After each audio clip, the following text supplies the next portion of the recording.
नमस्कार,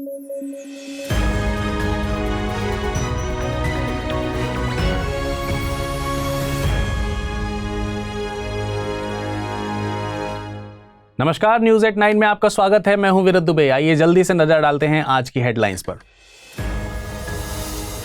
1 मार्च को मना zero discrimination day, save lives decriminalise रखी गई है थीम, दुनिया से भेदभाव मिटाना है मकसद। रायसीना डायलॉग का 8वां संस्करण होगा नई दिल्ली में शुरू, इटली की पीएम होंगी मुख्य अतिथि, शांग्री ला डायलॉग की तर्ज पर होता है आयोजन। और बोला तिनुबू बने नाइजीरिया के राष्ट्रपति, अफ्रीका की बड़ी अर्थव्यवस्था है नाइजीरिया, ओपेक में शामिल है नाइजीरिया।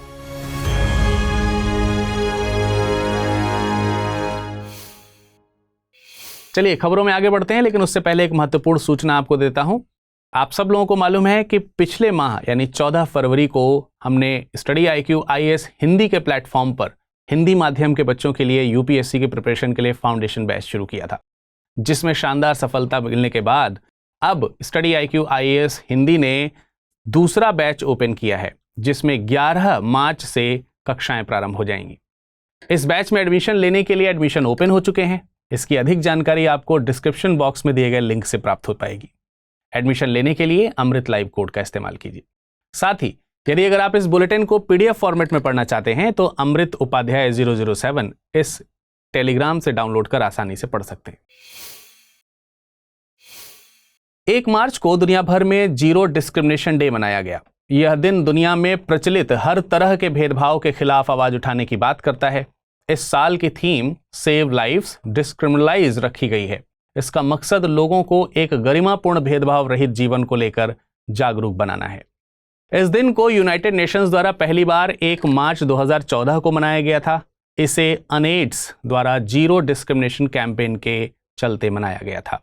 ये कैंपेन एड्स रोगियों के साथ होने वाले भेदभाव को खत्म करने के लिए शुरू किया गया था। शुरुआत में जीरो डिस्क्रिमिनेशन डे को एड्स रोगियों के लिए समाज को समावेशी बनाने के मकसद से शुरू किया गया था।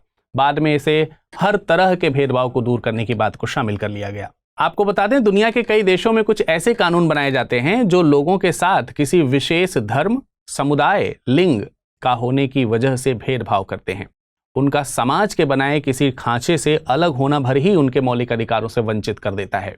ये दिन दुनिया को सबके बराबर होने की बात सिखाने के लिए मनाया जाता है।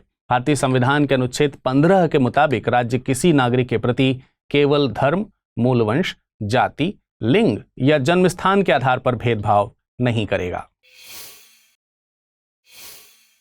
रायसीना डायलॉग का 8वां संस्करण 2 मार्च से नई दिल्ली में शुरू होने जा रहा है। प्रधानमंत्री नरेंद्र मोदी डायलॉग का शुभारंभ करेंगे। इटली की प्रधानमंत्री जॉर्जिया मेलोनी शुरुआती सेशन की मुख्य अतिथि होंगी। साल 2023 के लिए इस डायलॉग की theme provocation, uncertainty, turbulence, lighthouse in tempest रखी गई है। रायसीना डायलॉग भू राजनीतिक और भू रणनीति पर भारत का फ्लैगशिप डायलॉग है। इसे विदेश मंत्रालय द्वारा ऑब्जर्वर रिसर्च फाउंडेशन के सहयोग से आयोजित किया जाता है।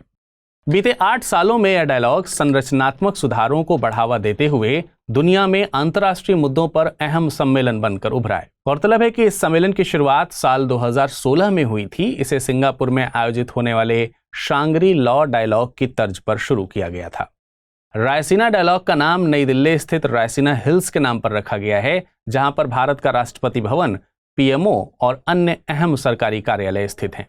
ऑब्जर्वर रिसर्च फाउंडेशन नई दिल्ली के एक ग्लोबल थिंक टैंक है। इसका गठन 1990 में हुआ था। नाइजीरिया के राष्ट्रपति चुनावों में बोला तिनुबा विजेता घोषित हुए हैं। बोला तिनुबा ऑल प्रोग्रेसिव कांग्रेस पार्टी से ताल्लुक रखते हैं। वे योरुबा एथनिक ग्रुप से हैं। नाइजीरिया के राष्ट्रपति चुनावों पर दुनिया की नजर है। दरअसल यह देश महाद्वीप की सबसे बड़ी अर्थव्यवस्था है। गौरतलब है कि नाइजीरिया अफ्रीका का सबसे ज्यादा जनसंख्या वाला देश है। 2050 तक इसकी जनसंख्या 400 मिलियन होने वाली ऐसी उम्मीद है। तब यह देश दुनिया में जनसंख्या के मामले में तीसरे स्थान पर पहुंच जाएगा। वर्तमान में नाइजीरिया जनसंख्या के मामले में 7वें स्थान पर है। नाइजीरिया अफ्रीका के पश्चिमी तट पर स्थित है। यह दक्षिण में बाइट ऑफ बेनिन और बाइट ऑफ बोनी से घिरा हुआ है। ये दोनों तरफ गल्फ ऑफ गिनी का हिस्सा हैं। नाइजीरिया अपनी सीमा चाड, कैमरून, नाइजर और बेनिन से साझा करता है। बेनुए और नाइजर नाइजीरिया की दो प्रमुख नदियां हैं। चाड झील नाइजीरिया और चाड के बीच सीमा बनाती है। नाइजीरिया की राजधानी अबूजा है। ऑयल रिजर्व के मामले में नाइजीरिया दुनिया में 10वें स्थान पर है। यह देश पेट्रोलियम उत्पादक देशों के समूह ओपेक का हिस्सा है। महाराष्ट्र सरकार की तरफ से मराठी भाषा को शास्त्रीय भाषा का दर्जा देने की मांग फिर से की गई है।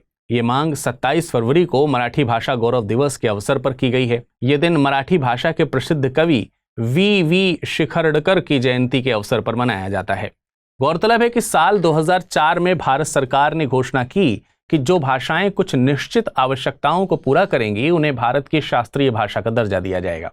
किसी भाषा को शास्त्रीय भाषा का दर्जा देने के लिए कुछ शर्तें हैं। पहली कंडीशन है कि भाषा के प्रारंभिक ग्रंथों और इतिहास की प्राचीनता 1500 से 2000 सालों के भी अधिक अवधि की होनी चाहिए। दूसरी शर्त है कि भाषा की साहित्यिक परंपरा मौलिक हो। तीसरी शर्त के मुताबिक भाषा के साहित्य या ग्रंथों का ऐसा समूह हो जो इसे बोलने वाले लोगों के अमूल्य विरासत के रूप में देखा जाता हो। चौथी शर्त के मुताबिक शास्त्रीय भाषा और उसके बाद के रूपों में अनिरंतरता हो सकती है। इसकी वजह शास्त्रीय भाषा और उसके आधुनिक साहित्य में अंतर का होना है। वर्तमान में भारत में 6 भाषाओं को शास्त्रीय भाषा का दर्जा दिया गया है। इनमें तमिल, संस्कृत, तेलुगु, कन्नड़, मलयालम और उड़िया भाषा शामिल हैं। चलिए अब बारी है आज के बुलेटिन पर आधारित प्रश्नों को जानने की। पहला प्रश्न है, नाइजीरिया के संबंध में निम्नलिखित कथनों पर विचार कीजिए। नाइजीरिया अफ्रीका महाद्वीप में क्षेत्रफल के लिहाज से सबसे बड़ा देश है। इसकी राजधानी अबूजा है। यह अफ्रीका के पूर्वी तट पर स्थित देश है।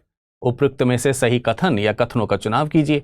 केवल 1 और 2, केवल 2, केवल 2 और 3, 1, 2 और 3।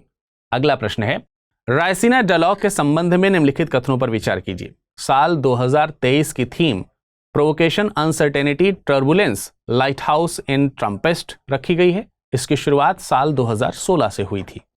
सही कथन या कथनों का चुनाव कीजिए। केवल 1, केवल 2, 1 और 2 दोनों, ना तो 1 ना ही 2। चलिए अब जान लेते हैं पिछले बुलेटिन पर आधारित प्रश्नों को और उनके सही उत्तरों को।